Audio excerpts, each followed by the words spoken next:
বাড়ি, নিজের ব্যবসা, নিজের আত্মীয় স্বজন, এই সব কিছু থেকে যখন বেশি ভালো আমি আল্লাহ, আমার ভালোবাসা হবে না। আমার হাবিবের যখন ভালোবাসা তার কাছে আগে হবে না, রব সাথে এমন আযাব দেব কেউ বাঁচাতে পাবে না। দরজার সম্মুখে আযাব অপেক্ষা করবে, আল্লাহর আযাব থেকে কেউ বাঁচাতে পাবে না। আর আল্লাহ পাক এমন ফাসিক কওমকে কোনোদিনও হিদায়াত দেবে না। সোনালালেরা, নওজোয়ান তরুণেরা, নিজের পিতার থেকে ভালোবাসা আল্লাহর হতে হবে। দেখেন সাহাবা রিজওয়ানুল্লাহি তাআলা আনহুম আজমাইন কেমন নবীর ভালোবাসা ছিল, কেমন আল্লাহর ভালোবাসা ছিল। আল্লাহর নবী সাল্লাল্লাহু আলাইহি ওয়াসাল্লাম মসজিদে নববীতে সাহাবাদেরকে নিয়ে বয়ান করছেন। এমত অবস্থা আল্লাহর নবীর একজন সাহাবী, নাম হলো হযরতে বারা রাদিয়াল্লাহু তাআলা। তার একটা ছেলে ছিল, ছেলেটা ছোট্ট ছিল, ছেলেটার নাম ছিল তালহা রাদিয়াল্লাহু তাআলা। তালহা আব্বার কোলে এসে আল্লাহর নবী সাল্লাল্লাহু আলাইহি ওয়াসাল্লামের কথা শোনার জন্য আসলেন। আল্লাহর নবী সাল্লাল্লাহু আলাইহি ওয়াসাল্লামের কথা যখন বয়ান পরিপূর্ণ হয়ে গেল, হযরতে বারা রাদিয়াল্লাহু তাআলা এবারে মজলিস থেকে উঠলেন, মসজিদ থেকে বাইরে আসলেন। হঠাৎ করেন ওই ছোট্ট শিশু তালহা বলতে লাগলো, আমার পিতা বাজান, আমাকে আপনি ছেড়ে দেন, আমাকে রাসূলের কাছে যেতে দেন, আমি রাসূলের কাছে নিজে যাব, রাসূলের কাছে গিয়ে আমি নিজে কিছু উপদেশ নেব। সুবহানাল্লাহ চিল্লা হবে না? একবার মন খুলে বলেন সুবহানাল্লাহ। ছোট্ট শিশু, ওই যে যেরকম বাবুরা বসে ছোট্ট শিশু, তো যখন কি বলেন যে আমরা মসজিদে যখন ছোট ছোট বাচ্চা কোলে করে নিয়ে আসি কি নিয়ে আসি না? এই জোরে বলেন, হ্যাঁ বলেন, নিয়ে আসি কি নিয়ে আসি না? তো হযরতে বারা রাদিয়াল্লাহু তাআলা তার ছোট্ট শিশুকে কোলে করে নিয়ে আসলেন। নিয়ে আসার পরে ছোট্ট শিশু কি বলেন জি আব্বার কোলে বসে আছে। আল্লাহ নবী সাল্লাল্লাহু আলাইহি সাল্লাম ওয়াজ নসিহত করছেন, কমপ্লিট হয়ে গেছে। সাহাবা মসজিদ থেকে উঠলেন, বার হওয়ার পরে ছোট্ট শিশু বলছে, আব্বা আমাকে ছেড়ে দাও, আমাকে রাসূলের কাছে যেতে দাও। তুমি তো এতক্ষণ কথা শুনলে, আমিও নবী মুহাম্মদ সাল্লাল্লাহু আলাইহি ওয়াসাল্লামের কাছে যাব, গিয়ে কিছু কথা শুনবো, কিছু নসিহত নেব। আজীব কি বলেন যে ওয়াকিয়া। তো এমন তো অবস্থায় ওই ছোট্ট শিশু তালহা গেলেন আল্লাহর নবীর কাছে, গিয়ে বলেন, ইয়া রাসূলুল্লাহ, আপনি আমাকে কিছু উপদেশ দিন, আমি আপনার উপদেশ গ্রহণ করব, আমি আপনার নসিহত মানব। তো আল্লাহর নবী বলছে, আল্লাহর নবী সাল্লাল্লাহু আলাইহি সাল্লাম বাচ্চাদের খুব ভালোবাসতেন। বাচ্চাদের ভালোবাসা নবীর সুন্নত। বাচ্চাদের ভালোবাসা কার সুন্নত? এই জোরে বলে। অনেক অনেক ত্যাগ উঠলো কিছু আছে দেখবেন, যখন সেখানে এখানে আসে। কিছু কিছু মানুষ আছে কি বলেন জি বাচ্চাদের কখনই করবেন না। যার ভিতরে, যার হৃদয়ে, যার অন্তরে বাচ্চার ভালোবাসা নাই, ও নবীর উম্মতই নাই। কথা বুঝতে পারছেন? বাচ্চাদের মোহাব্বত করা, ভালোবাসা, এটা হলো নিদর্শন নবীর সুন্নাত। আল্লাহর নবী সাল্লাল্লাহু আলাইহি ওয়াসাল্লাম ছোট্ট শিশুকে ইমানি পরীক্ষা নিচ্ছেন। দেখেন ইমানি পরীক্ষা, আমি কিন্তু কোনো পত্রিকার ঘটনা বলছি না, আমি সাহাবীর কি বলেন ওয়াকিয়া বলছি। আল্লাহর নবী সাল্লাল্লাহু আলাইহি ওয়াসাল্লামের সাহাবী হযরতে বারা রাদিয়াল্লাহু তাআলা, নোট করে নেন। আর ছোট্ট শিশু তার নাম হচ্ছে তালহা রাদিয়াল্লাহু তাআলা আন। তো এই ছোট্ট শিশুকে আল্লাহর নবী ইমানি পরীক্ষা নিচ্ছেন। ইমানি পরীক্ষা কি? যে ও তালহা, তুমি আমাকে ভালোবাসো, আমি যেটা বলবো সেটা তুমি মানবে? ইয়া রাসূলুল্লাহ আপনি বলেন। তো বলছে, তালহা তোমার আব্বা ওই যে দাঁড়িয়ে আছে ওই দরজার সম্মুখে, তোমার আব্বার গর্দনটা কেটে নিয়ে আসো। আব্বা, এই পরীক্ষাটা কি সহজ না কঠিন? তুই বুঝিস কঠিন কি সহজ? হ্যাঁ, যেখানে সেখানে কথা, বড়রা হিসাব করে কথা বলছে, রে চুপ করে রয়েছে। কঠিন না সহজ বলেন? কিছু একটা বলে রে, তো মুরব্বী বলেছে কঠিন। কিন্তু ঈমানওয়ালার কাছে যখন আল্লাহর হুকুম, নবীর আদেশ যখন চলে আসবে, তখন ঈমানওয়ালা কি পিছার মুড়ে দেখবে? কথা বলে না। কিন্তু আমরা ভাববো, এই খবরদার এ করিস না। ছোট্ট বাচ্চা কে বলছে আল্লাহর নবী সাল্লাল্লাহু আলাইহি ওয়াসাল্লাম, যে নবী বাচ্চাদের এত ভালোবাসতেন, যাও তোমার আব্বা গর্দনটা নিয়ে আসো। আমি আপনি তো কত রকম এ করতাম। সঙ্গে সঙ্গে হযরতে তালহা রাদিয়াল্লাহু তাআলা আন উঠলেন। নিজের কোমরে খঞ্জার ছিল, খঞ্জারটা বার করলেন আব্বাজানের গর্দান নেওয়ার জন্যে। ওখানে পৌঁছে গেলেন, খঞ্জারটা উঁচু করলেন, গর্দানটা কাটবে, গর্দানটা নেবে। কেন? আল্লাহর নবী সাল্লাল্লাহু আলাইহি ওয়াসাল্লামের আদেশ। নবী পাক সাল্লাল্লাহু আলাইহি ওয়াসাল্লাম বললেন, ঠিক আছে, তুমি আমাকে কতটা ভালোবাসো? ইমানি পরীক্ষা আল্লাহর নবী নিচ্ছেন। ছোট্ট বাচ্চাকে বললেন, নিজ পিতার গর্দান কেটে নিয়ে আসো। সঙ্গে সঙ্গে তালাকা উঠে গেলেন, খঞ্জারটা বার করলেন, পিতার গলার দিকে বাড়ালেন। আল্লাহর নবী সাল্লাল্লাহু আলাইহি ওয়াসাল্লাম বললেন, ও তালাকা, ফিরে আসো। না না না, তোমার পিতার গর্দান কাটতে হবে না। আমি নবী দুনিয়াতে এসেছি সন্তানকে পিতার গর্দান কাটার জন্য না। আল্লাহ পাক দুনিয়াতে আমাকে পাঠিয়েছে সন্তান পিতার ভালোবাসা বাড়ানোর জন্যে। যুবকেরা, নওজোয়ান তরুণেরা, আমার মুরব্বিগণেরা, হযরতে তালহা রাদিয়াল্লাহু তাআলা আন পরীক্ষায় ফুল মার্ক পেয়ে গেলেন। আল্লাহর নবী তালহাকে কাছে ডেকে নিলেন, ও তালহা, আমি তোমাকে ইমানে পরীক্ষা নিচ্ছিলাম, তুমি পরীক্ষায় পাশ করেছো, তুমি এখানে আসো। তালহার এই আচরণ দেখে আল্লাহর নবী সাল্লাল্লাহু আলাইহি ওয়াসাল্লাম খুব খুশি হলেন। আল্লাহর নবী সাল্লাল্লাহু আলাইহি ওয়াসাল্লাম খুশি হলেন, তালহার জন্য দোয়া দিলেন। এমন অবস্থায় তালহা তার পিতার সঙ্গে বাড়িতে চলে গেল। কিছুদিন অতিবাহিত হওয়ার পরে আল্লাহর নবী সাল্লাল্লাহু আলাইহি ওয়াসাল্লামের কানে তালহা অসুস্থ আছে সংবাদ পৌঁছালো। আল্লাহর নবী সাল্লাল্লাহু আলাইহি ওয়াসাল্লাম সাহাবাদেরকে নিয়ে তালহার অসুস্থতা দেখার জন্য বাড়িতে পৌঁছালো। যেমনি বাড়িতে পৌঁছেছে, বাড়িতে গিয়ে দেখলেন তালহা রাদিয়াল্লাহু তাআলা আনহু খুবই অসুস্থ আছে, ভীষণ অসুস্থ অবস্থায় আছে। আল্লাহর নবী সাল্লাল্লাহু আলাইহি ওয়াসাল্লাম তালহার পিতা বারা রাদিয়াল্লাহু তাআলা আনহুকে বললেন, ও বারা, শুনে রেখে দাও, আমার তালহা যদি ইন্তেকাল করে আমাকে অবশ্যই সংবাদ দেবে, আমাকে অবশ্যই তুমি কানে খবরটা পৌঁছাবে, অবশ্যই তুমি আমাকে জানাবে। কেন? আমি নবী নিজে তালহার জানাজাটা পড়াবো, আমি নবী নিজে তালহার কবরে নামবো, আমি নবী নিজে তালহাকে দাফন করব। সুবহানাল্লাহ হবে না?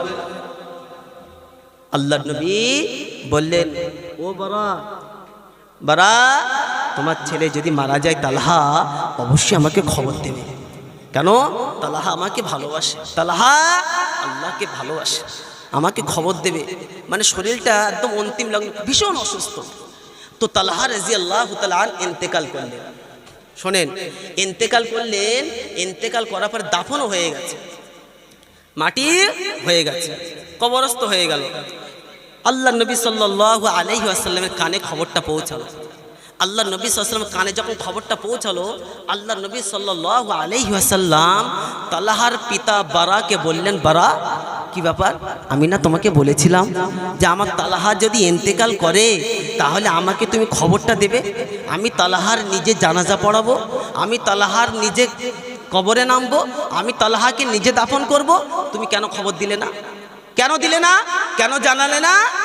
বলছি, ইয়া রাসূলুল্লাহ, বিয়াদবি মাফ করবেন, ইয়া রাসূলুল্লাহ, বিয়াদবি মাফ করবেন, আমি কেন আপনাকে বলি নাই এটা আগে শোনেন। বলছে, বলো বলো, কি হয়েছে? বলছি, ইয়া রাসূলুল্লাহ, আমার তালহা যখন অসুস্থ ছিল তো আমার তালহা ওই সময় আমাকে কাছে ডেকে নিল, ডেকে নিয়ে বলছে, আব্বা, তোমার হাতটা আমার হাতের সঙ্গে মিলিয়ে দাও। ও আব্বা, তুমি আমার সঙ্গে ওয়াদা করো, আমার সঙ্গে ওয়াদা করো, আমি যদি মারা দুপুরে যাই তাহলে আমার নবীকে তুমি খবরটা দেবে, আর আমি যদি রাত্রিরে মারা যাই আমার নবীকে খবর দেবে না। বলছে, কেন? বলছে, আব্বা, আমি যদি দুপুরে মারা যাই আমার নবী খবর শুনবে, আমার নবী আসবে, রাস্তায় কোনো শত্রু আমার নবীর প্রতি খারাপ আচরণ করতে পারবে না, আমার নবীর সঙ্গে খারাপ ব্যবহার করতে পারবে না, আমার নবীর প্রতি অত্যাচার করতে পারবে না। আব্বা, তুমি আমার ওয়াদা পূরণ করবে, আমার সঙ্গে ওয়াদা করো।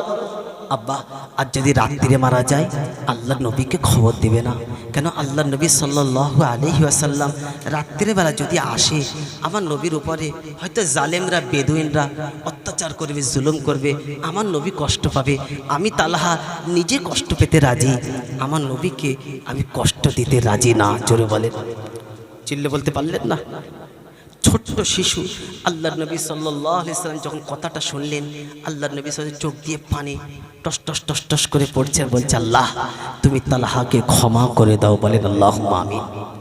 নবী কি ভালোবাসা দেখেন, ছোট্ট শিশু তার এই রকম দিলে ভালোবাসা ছিল যে বাপের গর্দান নেওয়ার জন্য ফার্স্ট কথাতেই তৈরি ছিল।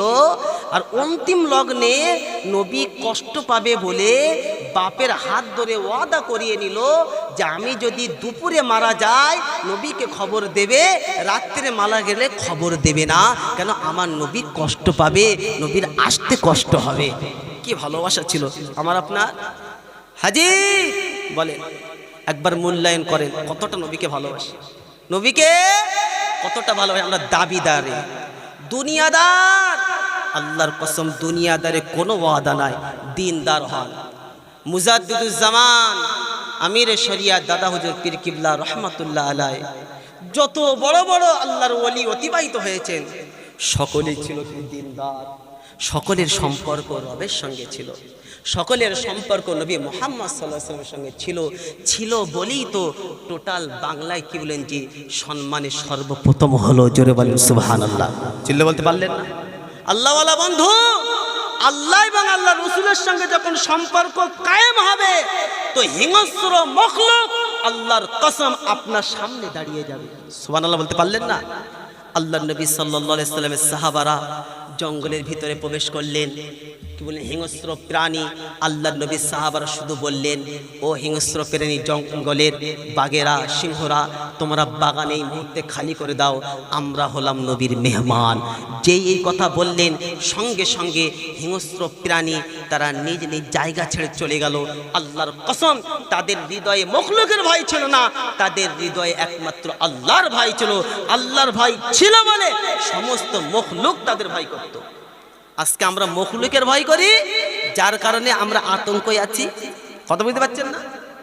যে আমার এটা না হলে এটা হবে না, 2002-এর লিস্ট থাকলে তারপরে হবে, না হলে হবে না, আতঙ্কে আছি। এ ভাই দেখ তো আমার নাম আছে কিনা, দেখ তো 2002-এর নাম আছে কিনা। এ ভাই আমার তো নাম নাই, কি হবে? কিন্তু একবার মূল্যায়ন করেছেন যে এসআইআর খাতে আপনার নাম আছে কিনা, এটা নিয়ে আতঙ্ক হয়েছেন। কিন্তু এই মূল্যায়নটা করেছেন যে ইমানুল্লাহর খাতে আমার নাম আছে কিনা। মূল্যায়ন বুঝতে পারছেন না? যে এসআইআর খাতায় নাম উঠলো কিনা এতে আতঙ্ক আছি, ভয়ে ভীত আছি। কিন্তু এই মূল্যায়নটা করেছি কি যে ইমানুল্লাহর খাতায় আমার নাম আছে কিনা। যে হুজুর ইমানুল্লাহর খাতায় আছে কিনা বুঝবো কি করে? ওটা আছে কি? জি আছে, কোরআন হাদিসে নাই এমন কি বলে কি নাই? আল্লাহ নবী সাল্লাল্লাহু আলাইহি ওয়াসাল্লাম শোনালেন, ইদা সাররাতকা হাসানাতুক ওয়া ইদা সাআতকা সাইয়্যাতুক। উম্মত যখন ভালো কাজ করবে, উম্মত যখন আল্লাহর হুকুম নবীর তরিকা মেনে চলবে, উম্মত আনন্দিত হবে, উম্মত আনন্দিত হবে, উম্মত গর্বিত মনে করবে যে আমি আল্লাহর হুকুম মানতে পারলাম, আল্লাহর হুকুম আদায় করেছি, নবীর সুন্নত মোতাবেক কাজটা করতে পেরেছি। উম্মত আনন্দিত হবে। আর উম্মতের যখন গুনাহ করবে, উম্মতের দ্বারাই যখন মন্দ কাজ হয়ে যাবে, উম্মত তখন শুনে রেখে দেন খারাপ ভাববে। এ বাকি শোনার লালেরা, নওজোয়ান তরুণেরা, উম্মত তখন আতঙ্কিত হবে, উম্মত তখন ভয় করবে। আমার দ্বারাই গুনাহটা হয়ে গেছে, আমার দ্বারাই অন্যায়টা হয়ে গেছে, আমার দ্বারাই সুন্নতের বেখিলাফ কাজ হয়ে গেছে, আমার দ্বারাই আল্লাহর হুকুমটা ছুটে গেছে। আল্লাহর নবী সাল্লাল্লাহু আলাইহি ওয়াসাল্লাম শুনিয়েছেন, যখন ভালো কাজ করবে আনন্দিত হবে, যখন মন্দ কাজ করবে তখন দুঃখিত হবে। যখন এই কম্পিটিশন, যখন এই সিচুয়েশন আমার ভিতরে তৈরি হবে, আল্লাহর নবী সাল্লাল্লাহু আলাইহি ওয়াসাল্লাম শোনালেন, তখন তুমি মনে করবে আনতা মুমিন, তুমি একজন মুমিন ঈমানওয়ালা। এখানে আমরা যারা বসে আছি একবার মূল্যায়ন করি, দিনে দৈনন্দিন 5 বার আল্লাহর ঘর থেকে ডাকা হয়, হাইয়া আলাস সালাহ, এসো তোমরা আমরা নামাজের জন্যে, আসো তোমরা আল্লাহর হুকুমটা আদায় করে নাও, আসো তোমরা আল্লাহর ঘরে। মুয়াজ্জিন সঙ্গে সঙ্গে বলতে থাকে, তোমরা যদি এই হুকুমটা আদায় করে নাও, হাইয়া আলাল ফালাহ, আল্লাহ পাক তোমাদেরকে কামিয়াবি করবে। আজকে দুঃখ এই জায়গায়, আফসোস এই জায়গায়, আজকে একবার অনলাইনে বলে দিল, কেউ আপনাকে হেঁকে দিল না, আপনার কানে পৌঁছে দিল যে এসআইআর 4 ডিসেম্বরের ভিতরে ফর্ম ফিল আপ করে জমা দিতে হবে।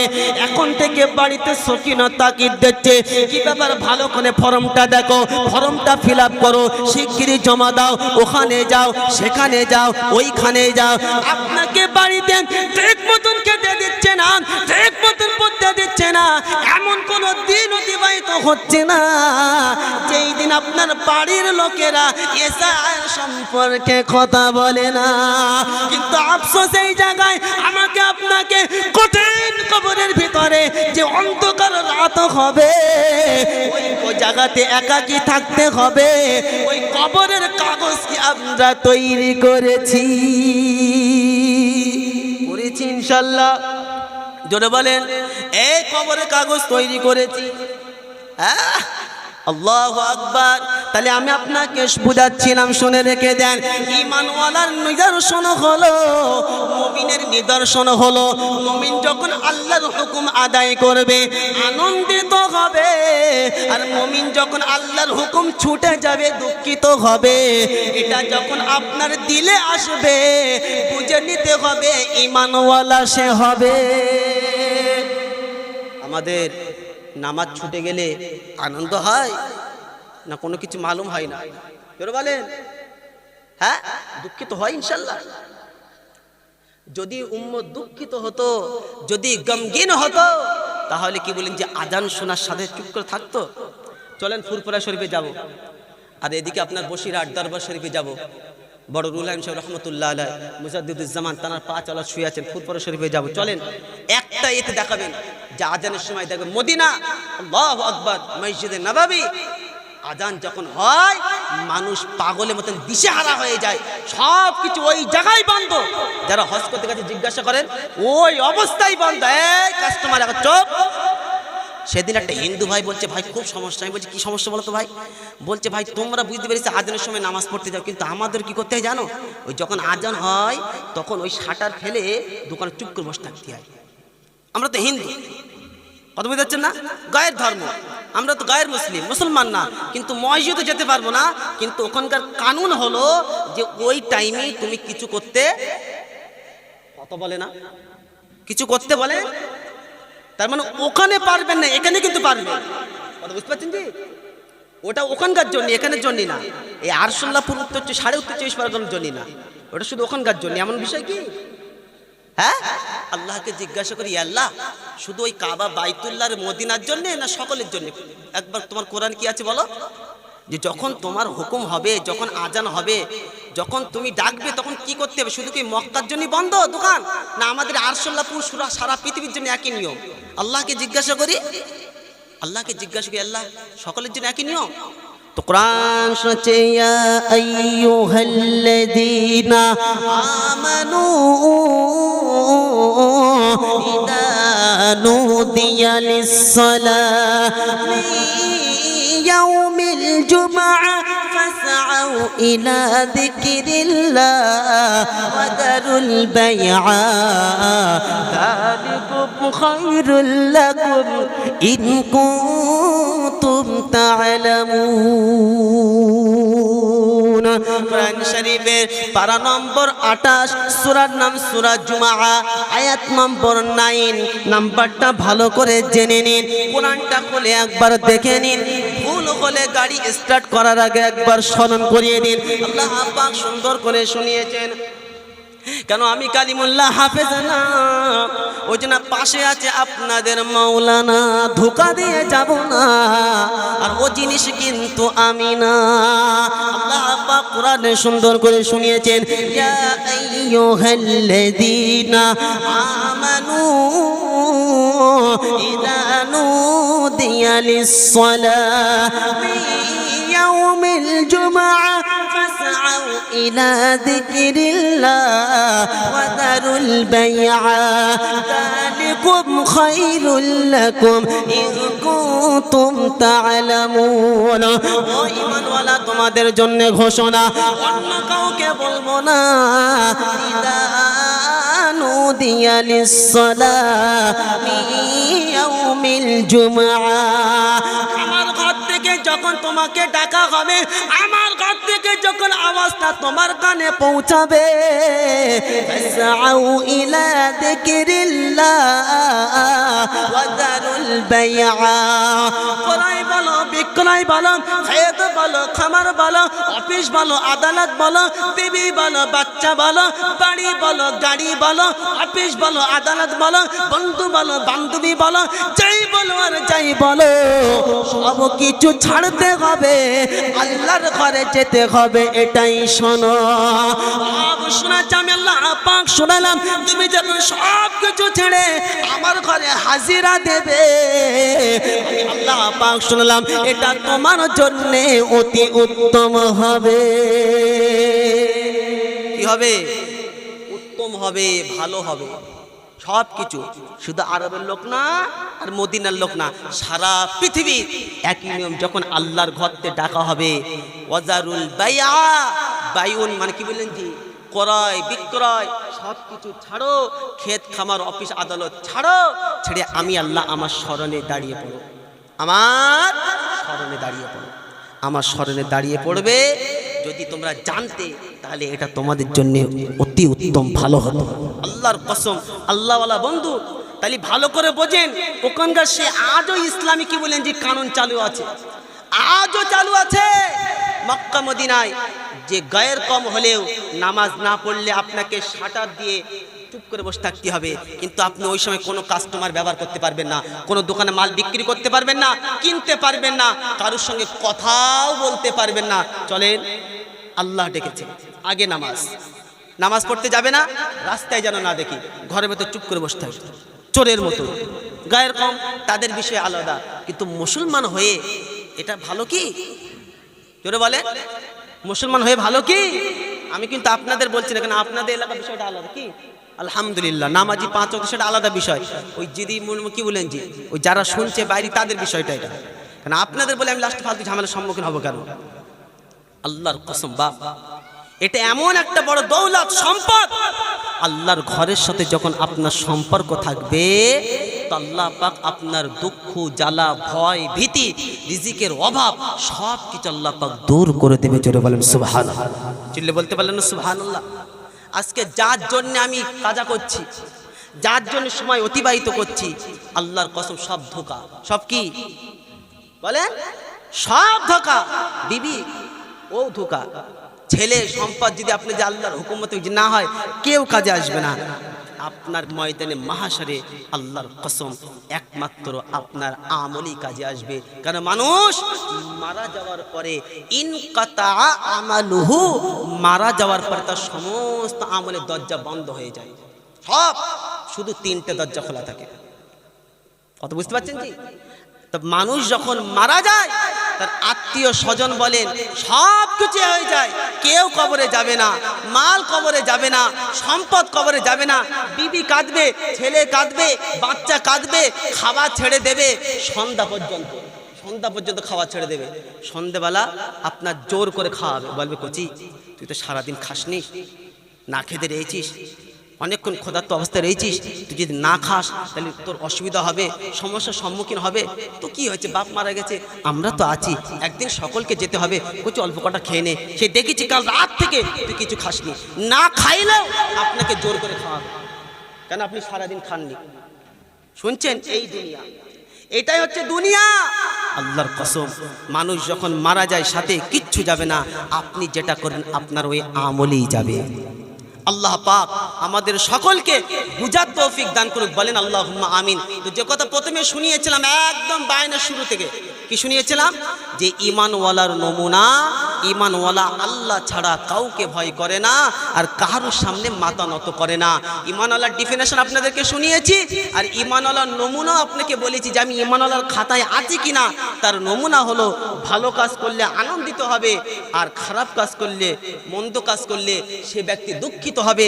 যখন যার ভিতরে এই সিচুয়েশন এসে যাবে যে না আল্লাহু আকবার, আমি ইচ্ছাকৃতভাবে নামাজ কাজা করে দিলাম, মনে একটা কি বলেন জি, এই ইচ্ছাকৃত নামাজ যখন ছুটে যাবে মন ইতমিনান পাবে না, যেন মনে হবে কত বড় একটা অন্যায় হয়ে গেছে, কত বড় ক্ষতি হয়ে গেছে। যখন নামাজ পড়বে তখন সে ব্যক্তি তৃপ্তি পাবে। কি পাবে? তৃপ্তি পাবে। আল্লাহর নবী সাল্লাল্লাহু আলাইহি সাল্লাম শোনালেন, ঈমানওয়ালার এক ওয়াক্ত নামাজ ছুটে গেলে এই রকম যেন মনে হলো যে তার কাছ থেকে বাড়ির সব কিছু সম্পদ, তার আত্মীয় স্বজন, বাল বিবি বাচ্চা সব কিছু ছিনিয়ে নিলে যেমন মনে হয়, ঠিক এই রকম মনে হবে। এক ওয়াক্ত নামাজ ছুটে গেলে এই রকম মনে হবে যে তার কাছ থেকে দুনিয়ার সব কিছু ছিনিয়ে নিয়েছে। আমার আপনার কি মনে হয় বলেন? এই ফিলিংস আসে? একবার ভাবেন, মূল্যায়ন করেন, আল্লাহকে জিজ্ঞাসা করি, ইয়া আল্লাহ আমরা গরিব মানুষ, কাজকর্ম করে খাই, ইয়া আল্লাহ যদি আমরা তোমার হুকুম 5 ওয়াক্ত যদি নামাজ পেতে সংসার কি করে চলবে? আল্লাহকে জিজ্ঞাসা, আল্লাহ রিজিকের ফায়সালা হবে না? রিজিকের অভাবটা দূর কি হবে না? 5 ওয়াক্ত যদি নামাজ পড়ি, কে আপনাকে বলেছে? আপনি দুনিয়ার মানুষের কাজ করছেন, আপনার মাসগুলি তাঙ্কা পাচ্ছেন, আপনার রিজিকের অভাব হয় না। আর আপনি 5 ওয়াক্ত সকাল সন্ধ্যা মসজিদে আসবেন, নামাজ পড়ে আপনি কাজে বেরিয়ে যাবেন, আপনার রিজিকের অভাব হবে, কে বলেছে? আল্লাহ পাক কোরআনে শোনালেন, ফালিয়াবুদু রাব্ব হাযাল বাইত আল্লাযী আত'আমাহুম মিন জু ওয়া আমানাহুম মিন খাউফ। আল্লাহ পাক অন্য জায়গায় শোনালেন, ওয়া আমুর আহলাকা বিস-সালাতি ওয়াসতাবির আলাইহা লা নাসআলুকা রিজকা নাহনু নারযুকুকা ওয়াল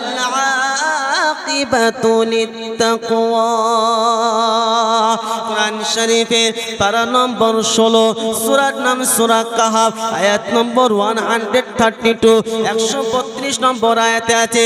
আল্লাহ পাক সুন্দর করে শুনিয়ে দিলেন, ওয়া আমুর আহলাকা বিস-সালাতি ওয়াসতাবির আলাইহা নাসআলুকা রিজকা নাহনু নারযুকুকা ওয়াল আকিবাতু লিত-তাকওয়া। হাবিব আপনি নিজের নামাজ পড়ুন, আপনার পরিবার পরিজনকে নামাজের কথা বলুন, যে 5 ওয়াক্ত নামাজ পড়লে রিজিকের অভাব হবে না। রিজিকের জিম্মাদারি আল্লাহ নিয়েছেন স্বয়ং, আপনার রিজিকের অসুবিধা হবে না। আমার নওজোয়ান তরুণেরা, আমার মুরব্বীগণেরা, আমি আপনাদেরকে প্রথম থেকে শুনিয়েছিলাম যে ঈমানওয়ালার নমুনা, ঈমানওয়ালা আল্লাহর উপরে ভরসা করবে, কারোর উপরে ভরসা করবে না। ঈমানওয়ালা দুনিয়া কারোর কাছে মাথা নত করবে না। ঈমানওয়ালা কায়নাতে শুধুমাত্র আল্লাহর ঘরে মাথা নত করবে, বিশ্ব কোনো দরবারে মাথা নত করবে না। ঈমানওয়ালা কখনোই আতঙ্কিত হবে না, ঈমানওয়ালার দিলে কখনোই কোনো ভয় গ্রাস করবে না। ঈমানওয়ালার দিলে শুধুমাত্র আল্লাহর ভয় গ্রাস করবে। যুবকেরা, নওজোয়ান তরুণেরা, আমার সোনামণি মা ও বোনেরা, হযরতে আবু বকর রাদিয়াল্লাহু তাআলা মসজিদে নববীতে দাঁড়িয়ে আছেন। রাত যখন গভীর, ঠিক এমত অবস্থায় মসজিদে নববীর ভিতর থেকে কান্নার আওয়াজ আসছে। আল্লাহর নবী সাল্লাল্লাহু আলাইহি ওয়াসাল্লাম আবু বকরকে ডেকে বললেন, ও আবু বকর, রাত্রে বেলা দেখলাম তুমি এত কান্না কাঁদছিলে, ও আবু বকর কি হয়েছে বলো? আবু বকর বলতে লাগলেন, ইয়া রাসূলুল্লাহ, ইয়া হাবিবাল্লাহ, আমি কোরআন শরীফের ওই আয়াতটা যখন পড়ি বারংবার, তাজুল ইয়াউমা আইয়ুহাল মুজরিমুন, আজকে মুজরিমরা তোমরা পৃথক হয়ে যাও, আলাদা আলাদা হয়ে যাও। ইয়া রাসূলুল্লাহ, ইয়া হাবিবাল্লাহ, এই আয়াতটা আমি যখনই তেলাওয়াত করি আমার চোখ দিয়ে ঝরঝর করে পানি পড়ে। আমি প্রচন্ড আতঙ্কিত হই, আমি তখন প্রচন্ড আতঙ্কিত হই। আল্লাহর নবী বলতে লাগলেন, ও আবু বকর, তুমি তো জান্নাতের টিকিট প্রাপ্ত সাহাবী, তুমি তো জান্নাতের টিকিট পেয়েছো, তুমি তো জান্নাতের সুসংবাদ পেয়েছো। হযরত আবু বকর বলতে লাগলেন, ইয়া রাসূলুল্লাহ, ইয়া হাবিবাল্লাহ, আমি তো জান্নাতের টিকিট পেয়েছি, আল্লাহ আমাকে জান্নাতের সুসংবাদ দিয়েছে, কিন্তু আল্লাহ পাক যদি আমার প্রতি নারাজ হয়ে গিয়ে জান্নাতের টিকিটটা যদি ছিনিয়ে নেয়, তাহলে আমি আবু বকর আমার কি হবে? হযরতে আবু বকর নবীর প্রাণ প্রিয় সাহাবী ভয়ে আতঙ্কিত। আল্লাহ নবী বলছে, আবু বকর তুমি কাঁদছো কেন? তুমি তো জান্নাতের বাশারাত পেয়েছো, তুমি তো জান্নাত প্রাপ্ত সাহাবী। বলছি, ইয়া রাসূলুল্লাহ, অবশ্যই আপনি শুনিয়েছেন, আপনার কথা সত্য, আমার আল্লাহর ওয়াদা সত্য। আল্লাহ পাক যদি আমার প্রতি রাগান্বিত হয়ে যদি জান্নাতের সার্টিফিকেট যে ছিনিয়ে নেয়, কি ভয়! দেখেন আল্লাহর কি ভয়, জান্নাতে যাওয়ার সার্টিফিকেট পেয়েছে, তারপরেও কি ভয় আমার আপনার? এই আমরা কেউ এখানে জান্নাতের সার্টিফিকেট পেয়েছি কি? কথা বলেন, এরা চুপ করে রয়েছে, সেই থেকে চুপ করে রয়েছে। জান্নাতের সার্টিফিকেট আমরা কেউ পেয়েছি কি? হ্যাঁ না বলেন, চুপ করে সমাজের পেয়েছেন নাকি? হ্যাঁ, কেউ পাইনি। তাহলে এত কি বলেন যে বেচাইনি থাকার কথা, একদম ইতমিনান, যেটা কোনো টেনশনই নেই, আমাদের কোনো রকম টেনশন নেই, যাবো একদম পুরো ফটাফট ঢুকে বলবো নাকি? মামুর বাড়ি যখন চলে যায়, কোনো কেউ কারো জিজ্ঞাসা বাধা দেয় কি? হ্যাঁ, মামুর বাড়ি আমাদের প্রতি বাধা দিতে জান্নাতে যাবে একদম পুরো ক্লিয়ার, দরজা খোলা থাকবে, কি বলেন যে আরামসে চলে যাবো, এরকম বিষয় কি? আল্লাহওয়ালা বন্ধু, জান্নাতে যেতে গেলে আগে আমাদের সকলকে কি বলেন যে আল্লাহর হুকুমের পাবন্দি হতে হবে, থাকবে ইনশাআল্লাহ। আল্লাহর হুকুমের ইতাআত করতে হবে, নবীর তরিকার অনুসরণ করতে হবে, নবীর তরিকা মতে নিজের জিন্দেগিটা বাস্তবায়ন করতে হবে। এই জিনিস মোতাবিক এই জিনিসগুলো যদি আমরা করি, আল্লাহর কসম, আল্লাহ পাক আমাদের সকলকে জান্নাতি বানিয়ে দেবে। জোরে বলেন সুবহানাল্লাহ। দেখো যে আপনি কি করে বললেন, কি করে বললেন? আপনার কাছে কি প্রুফ আছে, দলিল আছে? বলেন, শুনে রেখে দেন। 5 ওয়াক্ত নামাজ যে ব্যক্তি জমাতের সঙ্গে পড়বে, 5 ওয়াক্ত নামাজ যে ব্যক্তি পড়বে, আল্লাহর নবী সাল্লাল্লাহু আলাইহি ওয়াসাল্লাম শোনালেন, ওই ব্যক্তিকে আল্লাহ পাক নিজ জিম্মাদারিতে জান্নাত দেবে। জোরে বলেন, চিল্লে বলতে পারলেন না? এই সময় মিলে বলতে পারলেন না? আপনার নামাজই সঙ্গী সাথী হবে। এই নামাজ এই কপালে কি বলেন যে এই আপনারা কলকাতায় গিয়েছেন কিনা জানি না, কলকাতায় গিয়ে দেখবেন কিছু কিছু সময়, এখন কিন্তু খুব চেক দিচ্ছে, দেখবেন সাদা পোশাক আর একটা কালো ব্ল্যাক কি বলেন যে ব্যাগ থাকে, একটা টাই থাকে, ভদ্রলোক দেখবে খুব চলাফেরা করে, হাজার হাজার লোক। এই সাদা টাই পরা লোক, বাবু মানুষ, এদেরকে কি বলে বলেন তো? হ্যাঁ, এই ট্রেনের ভিতর চলাচল করে, সাদা কি বলেন যে পোশাক পরিহিত অবস্থায়, কালো ব্যাগ থাকে, আর গলায় কি বলেন জি আপনার ফ্ল্যাগ থাকে। কথা বুঝতে পারছেন জি? কি বলে এদের? এই আমার যুবক ভাই ঠিক বলেছে, দেখেছেন, টিটি। আচ্ছা, এই টিটি দেখবেন যে টিকিট কাটে না, তাকে ঠিক এক চান্সে ধরে ফেলে। ফেলে কি ফেলে না? আচ্ছা, ওই যাকে ধরে ওর সঙ্গে কি ওর কোনো লিঙ্ক আছে কি, যে ভাই আমি টিকিট কাটিনি, তা তুই ওখানে নামছি, তুই আমাকে ধরিস, এরকম কোনো লিঙ্ক বলা কথা থাকে কি? নাকি ও বলে দেয় যে ও কিন্তু টিকিট কাটেনি, আমি দেখেছি, তোমার ধরো, বলে দেয়? ওরা বুঝতে পারে ভাব গতি দেখে, মুখের রেখা দেখে বোঝা যায়। কত বুঝতে পারছেন না?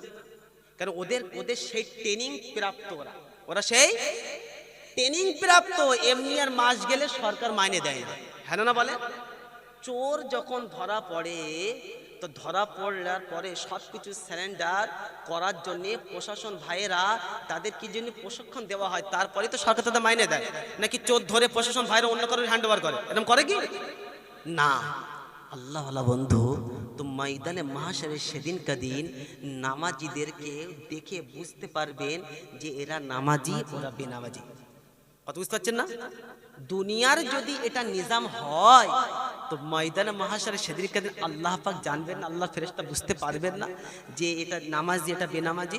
হ্যাঁ, কি বুঝলেন? কি বুঝলেন জি? ভালো করে বোঝেন, ওয়াজ হচ্ছে বুঝার জিনিস, আমল করার জিনিস। বিবেকটা কাজে লাগান।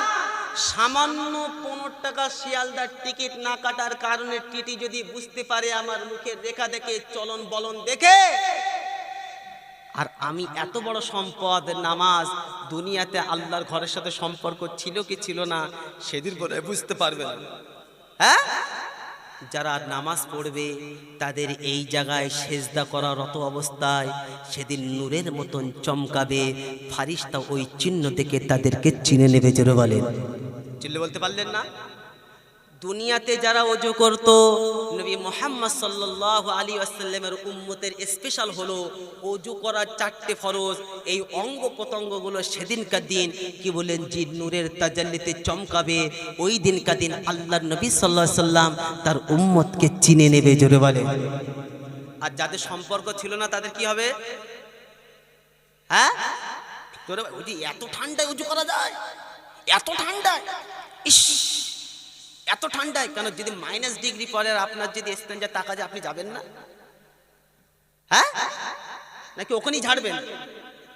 বাড়ির সকিনা তোমার এত কি লিয়ে একদম তোরে একদম না, তোমার জন্য কেসে মারবো আমি।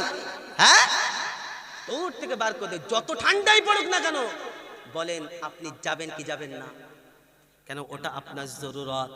আপনি যদি না যান, বিবি মেনে নেবে না, আপনার বাড়ির ফ্যামিলি মেনে নেবে না, সন্তান উপহাস করবে, পাড়ার প্রতিবেশী জানলে আপনাকে ঠাট্টা বিদ্রুপ করবে। আল্লাহওয়ালা বন্ধু, এটা কেন আপনি জানলেন না যে আমি যদি নামাজ না পড়ি আমার পরিণতি কি হবে? আল্লাহ পাক কি করবে শোনেন, কারোবারে বরকত ছিনিয়ে নেবে, চেহারায় জ্যোতি ছিনিয়ে নেবে, শরীরে দুর্বলতা ছিনিয়ে নেবে, শক্তি ছিনিয়ে নেবে, দুর্বল করে দেবে, অভাবে ঠেলে দেবে, মুসিবতে ঠেলে দেবে। মরার পরে আপনাকে কি বলেন যে চুল চেরা হিসাব দিতে হবে। আর যদি নামাজ পড়ি কি হবে? আল্লাহ পাক, আল্লাহ নামাজ পড়লে কি হবে? 5 ওয়াক্ত নামাজ যদি পড়ি কি পাবো? আল্লাহ বলছে বোকা শোন, ওটা আমার নবী শুনিয়েছে, একবার শুনে নে। আল্লাহর নবী সাল্লাল্লাহু আলাইহি ওয়াসাল্লাম শোনালেন যে ব্যক্তি 5 ওয়াক্ত নামাজ পড়বে 5টা পুরস্কার। কটা? 5টা পুরস্কার দেওয়া হবে। সর্বপ্রথম যে রিজিকের জন্য আমরা ছোটাছুটি করছি, নামাজ ত্যাগ করছি, আল্লাহ বলছে প্রথম বদলা তো রিজিকের অভাব দূর করে দেবো। জোরে বলে, চিল্লে বলতে পারলেন না? দ্বিতীয় বদলা উলাইকা আসহাবুল মাইমানা, ময়দানে কি বলেন যে আমল নামা ডান হাতে দেওয়া হবে। যার আমল নামা ডান হাতে হবে ওই ব্যক্তি কামিয়াবি হবে, যার আমল নামা বাম হাতে দেওয়া হবে ওই ব্যক্তি নাকামাব হবে। ওই জন্য আল্লাহ পাক আমল নামা ডান হাতে দেবে, কবরের সওয়াল আপনার জন্য আসান করে দেবে, পুলসিরাত বিদ্যুৎ গতিতে পার করে দেবে, বিনা হিসাবে আল্লাহ পাক জান্নাত দেবে। জোরে বলে, চিল্লে বলেন।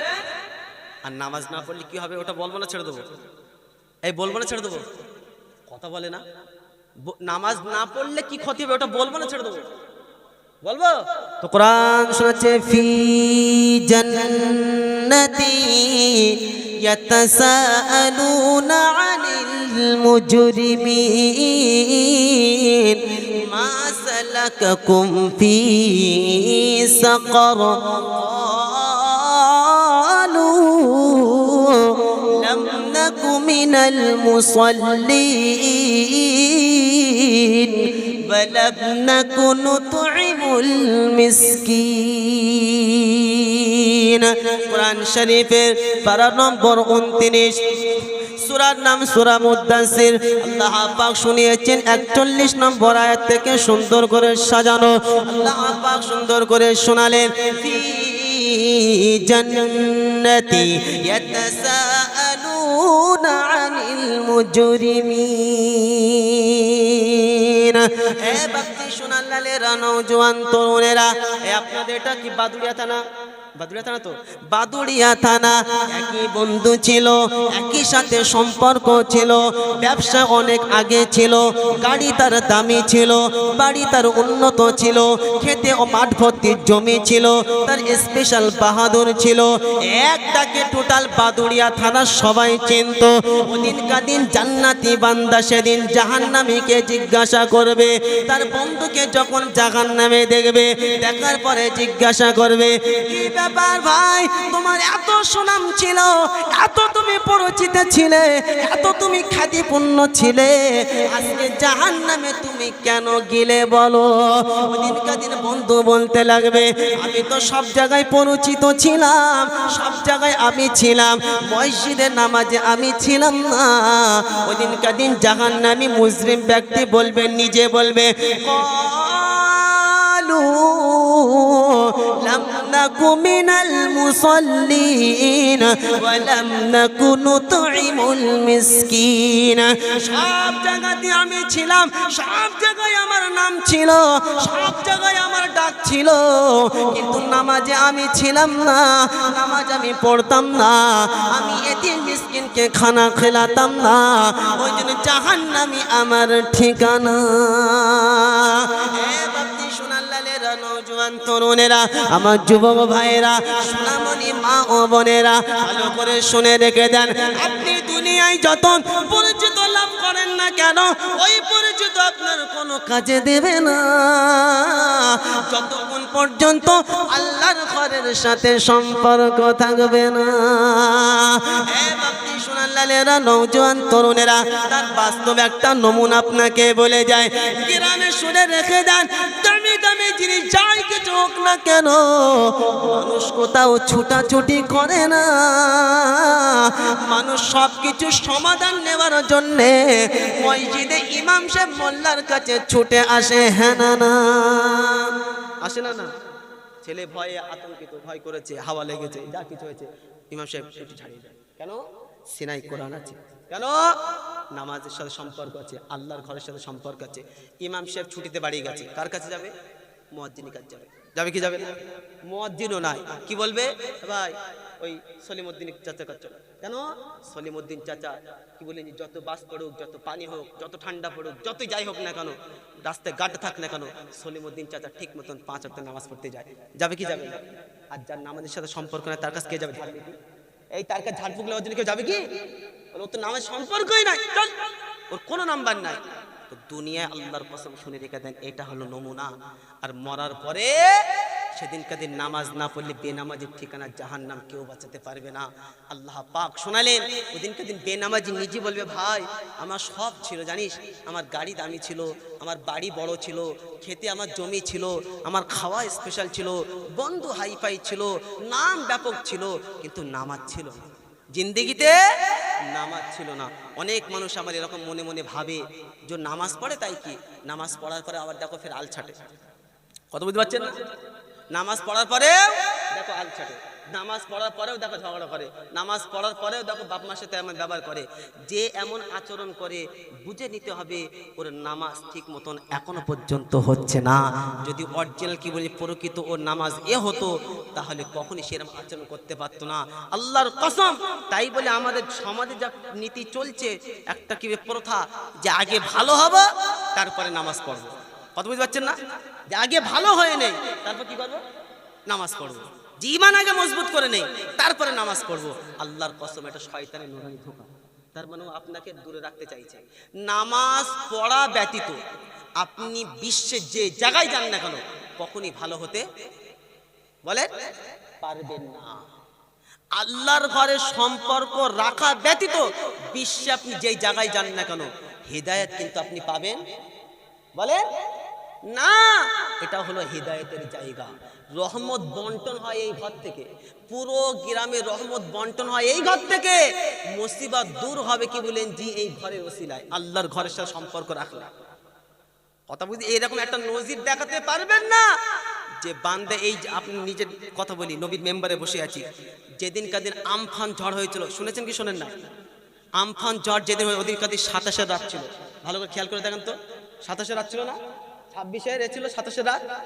তো ওই দিন কাদিন বিশ্বাসকে পুরো মসজিদে একা, মাইক টাইকে হয়ে গাছ মাছ পড়ে রাস্তা পুরো তছনছ। আল্লাহর কসম, আল্লাহ জাতের কসম করে বলছি, নবীর মেম্বারে বলছি, পবিত্র জায়গায় মসজিদে বসে আছি, মসজিদের চুল পরিমাণ ক্ষতি হয়। সুবহানাল্লাহ বলতে পারলেন না? এই ঘরের দায়িত্ব, হেফাজতের দায়িত্ব কার? কত বলে না কার? আল্লাহ। আর এই ঘরে যারা আসবে তাদের হেফাজতের দায়িত্ব কার? হ্যাঁ, আল্লাহ। আছে তাই সম্পর্ক বাপ আছে জি, সপ্তাহে একদিন তো ইনশাল্লাহ হাজি, সপ্তাহে একদিন সম্পর্ক রেখার জন্য বলবেন যে বড় মুসল্লি, বড় নামাজি, 5 ওয়াক্ত যাই হয়ে যাক না কেন নামাজ পড়বেন, আল্লাহর কসম আপনি ভাগ্যবান হয়ে যাবেন, আল্লাহর মেহমান হয়ে যাবেন। যে ব্যক্তি সকাল সন্ধ্যা মসজিদে আসে, আল্লাহর কসম ও দুনিয়া কারোর মেহমান না, বরং ওই ব্যক্তিগুলো, ওই নামাজি মুসল্লিগুলো হলো আমার আল্লাহর মেহমান। জোরে বলেন সুবহানাল্লাহ, বলেন সুবহানাল্লাহ। একবার তাকবীর দেন হুজুরের সাথে, নারে তাকবীর, নারে তাকবীর। জনাব পীর সাহেব হুজুর কিবলা, জনাব পীর সাহেব হুজুর কিবলা, নারে তাকবীর।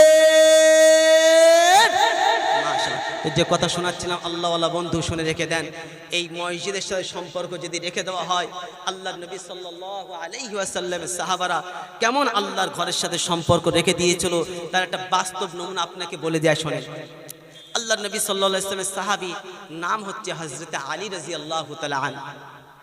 তো হযরত আলী রাদিয়াল্লাহু তাআলা আনহু কি বলেন যে কাঠ করছে, কুড়াল তুলেছে, কাঠ কাটবে, এমত অবস্থায় আজানের আওয়াজটা কানে এসেছে, আজানের আওয়াজ কানে এসেছে, সঙ্গে সঙ্গে হযরত আলী রাদিয়াল্লাহু তাআলা আনহু ওই কুড়ালটা আর সামনের দিকে করলো না, ওই অবস্থায় রেখে দিল, কম্পিত অবস্থায় মসজিদের দিকে চলে গেল। পায়ে তীর ফুটেছে, তীর ফুটেছে, সাহাবারা দেখছেন যে এখন বার করলে কষ্ট পাবে, এ হবে, নামাজে দাঁড়াবে যখন, কেন যখন নামাজে দাঁড়ায় তখন আল্লাহ ছাড়া তাদের আর দ্বিতীয় কোনো স্মরণ থাকে না। নামাজে দাঁড়িয়েছে, বিদ্যুতির বার করে নিয়েছে, কি বলেন যে টেরি পায় নাই, বুঝতেই পারেন নাই, বলেন সুবহানাল্লাহ। কি তাদের নামাজ ছিল, কি তাদের আল্লাহর সাথে সম্পর্ক ছিল। আর আমার আপনার 3 বন্ধু কি বললেন জি, 3 বন্ধু বাইরে বার হয়েছে, বাইরে বার হয়ে যাওয়ার পরে কি বলেন যে আজানের সময় হয়ে গেছে, মুয়াজ্জিন আসতে দেরি করেছে, একজন আজান দিয়ে ফেলেছে, দিয়ে ফেলার পরে সঙ্গে সঙ্গে নামাজ শুরু করে দিয়েছে। কথা বুঝতে পারছেন? এই যেন আমরা আজকে আসলাম, তো বাগজেলা আমরা কি বলেন যে ওই 8 ঘরে নামাজ পড়েছি, 8 ঘরে ওখানে 7:15 জমা, তো ওখানে কি করলাম আমরা, গিয়েছি তা 7:45 হয়ে গেছে, আমরা কি করলাম নিজে নিজে নামাজ পড়ে নিলাম। কথা বুঝতে পারছেন না? 3 জন ছিলাম, তো ওই 3 জন ব্যক্তি সফর করেছে, দেখছে যে আজানের সময় হয়ে গেছে, আজান দিয়ে দিয়েছে, মাইকে দেয় নাই, আজান দেওয়ার পরে 3 জনে নামাজ শুরু করে দিয়েছে। নামাজ শুরু করে দেওয়ার পরে এবার মুয়াজ্জিন আজান দেওয়ার জন্য আসছে, ঠিক এমত অবস্থায় একজন নামাজের ভিতরে বলছে, মুয়াজ্জিন সাহেব আজান হয়ে গেছে, আজান। এই নামাজের ভিতরে যখন কথা বলেছে তখন মুয়াজ্জিন সাহেব বলছে, পাশে একজন যে ছিল, হুজুর আসে কি? হ্যাঁ, তাকবীর দেন, নারে তাকবীর, নারে তাকবীর, নারে তাকবীর। জনাব ভাই সাহেব হুজুর কিবলা, জনাব ভাই সাহেব হুজুর কিবলা, নারে তাকবীর, নারে তাকবীর।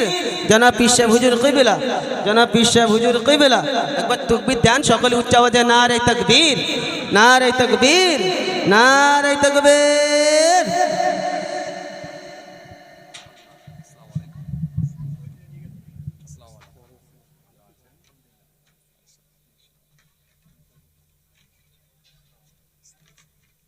আসসালামু আলাইকুম।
আসসালামু আলাইকুম ওয়া রাহমাতুল্লাহি ওয়া বারাকাতুহু।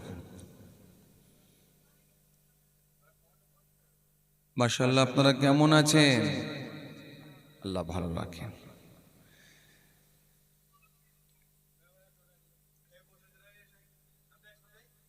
মাশাআল্লাহ, এবার একটু লোকজন কম লাগছে মনে হচ্ছে, নাকি ঠান্ডার জন্য নাকি? হ্যাঁ, জলসায় তো আমি এর আগেও এসেছি, আলহামদুলিল্লাহ ভালো লোকজন হয়। যাক, আল্লাহর ইচ্ছা থাকলে হয়তো কিছু মানুষ ফিরে আসতে পারে। তো যাই হোক, বেশ কিছুক্ষণ সময় ধরে আলোচনা হয়েছে, আপনারা সকলেই আলোচনা শ্রবণ করেছেন। গুনাহগার সংক্ষিপ্ত কিছু বয়ান করে দোয়া হয়ে যাবে। খুব কষ্ট আপনাদেরকে দেবো না, বেশি রাত জলসা হবেও না।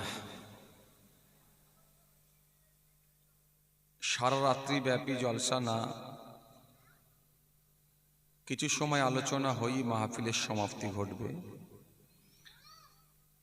তো যারা এখনো ছড়িয়ে ছিটিয়ে আছেন, বাড়িতে আছেন, সময় অন্যদিকে অতিবাহিত করছেন, প্রত্যেকের কাছে আমার অনুরোধ, সকলে চলে আসেন, সকলে এসে বসে যান। মাহফিলের সৌন্দর্য বাড়বে। আবার দুনিয়ার মধ্যে সব থেকে উৎকৃষ্ট জায়গা, ভালো জায়গা, সেটা হলো বাইতুল্লাহ, আল্লাহর ঘর, মসজিদ। এটা এই মসজিদ চত্বরে এসে বসে যান, কিছু সময় আলোচনা হয়ে দোয়া হবে। মাশাআল্লাহ, বেশ কিছুক্ষণ সময় ধরে আলোচনা হয়েছে। আপনাদের সকলেরই পরিচিত, আমার অত্যন্ত প্রিয়, খুব সম্মানীয় ব্যক্তি, খুব ভালো আলোচনা করেন, খুব ভালো আলোচক, আমাদের জনাব হযরত আলহাজ মাওলানা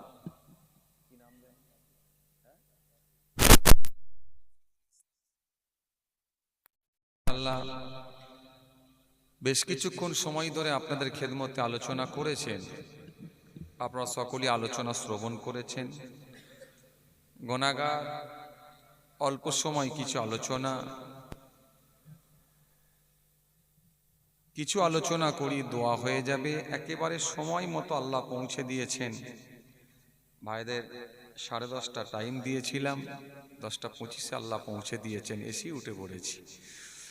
তো যাই হোক, খুব বেশি সময় নয়, 12টা 12:30টার মধ্যেই শেষ হয়ে যাবে, রাত বেশি হবে না। কারণ আপনারাও বিভিন্ন রকম কাজে কামের সঙ্গে যুক্ত, আবার এখন বড় চিন্তিত আছেন আপনারা, বিরাট টেনশনের সঙ্গে যুক্ত। প্রত্যেকের বাড়িতে বাড়িতে এখন মনে হয় এসআইআর ফর্ম পৌঁছে গেছে। কি বলেন?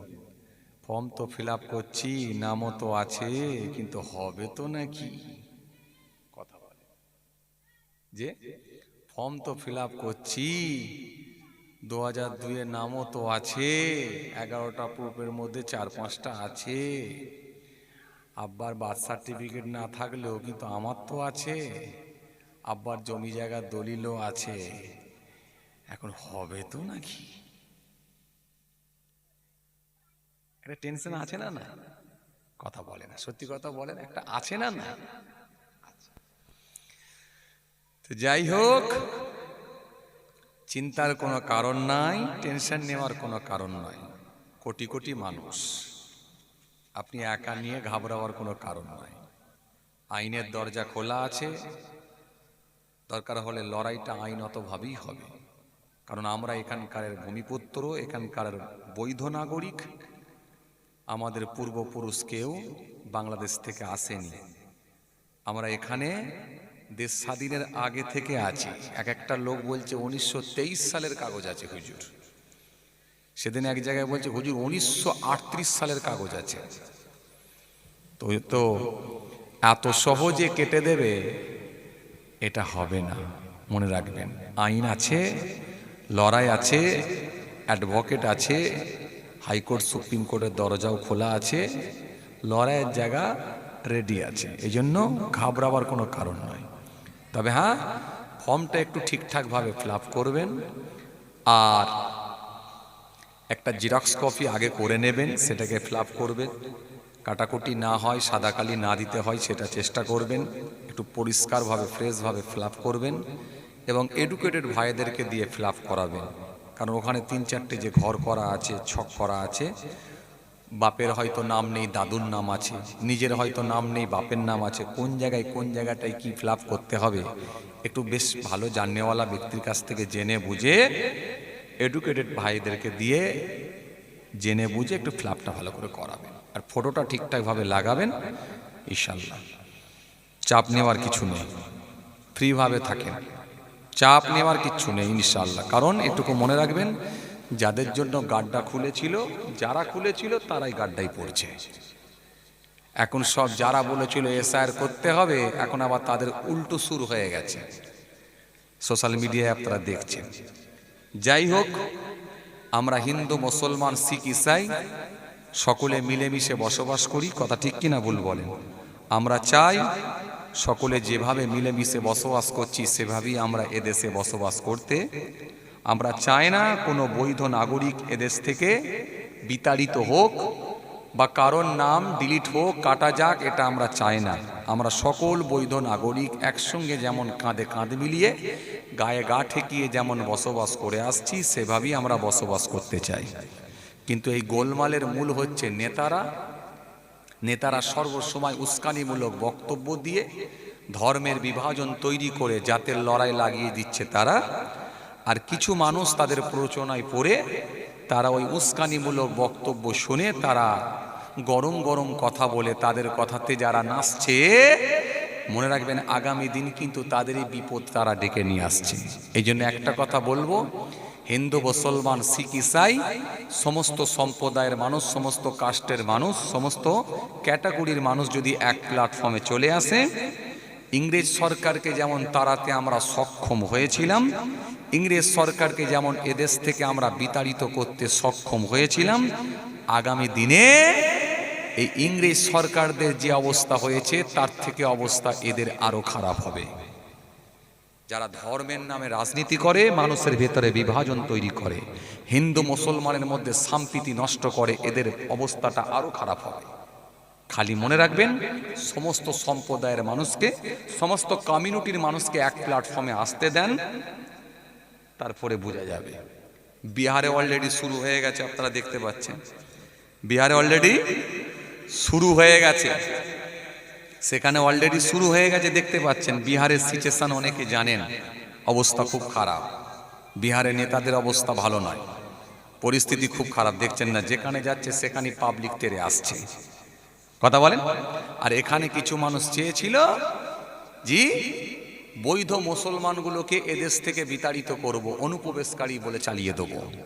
লাস্টে যখন পেরে উঠতে পারছে না, এখন আবার কিছু মিডিয়াকে, যে মিডিয়াগুলো দলদাসে পরিণত হয়েছে, কোনো একটা দলের টাকা খেয়ে কাজ করছে, কোনো একটা নেতাদের হয়ে, কোনো একটা নেতার কাছ থেকে টাকা নিয়ে বা দলের কাছ থেকে টাকা নিয়ে যারা কাজ করছে, এই মিডিয়াগুলো প্রত্যন্ত গ্রামে গিয়ে নিরীহ মানুষদের কাছে গিয়ে বাংলাদেশি বলে হ্যারেস করছে।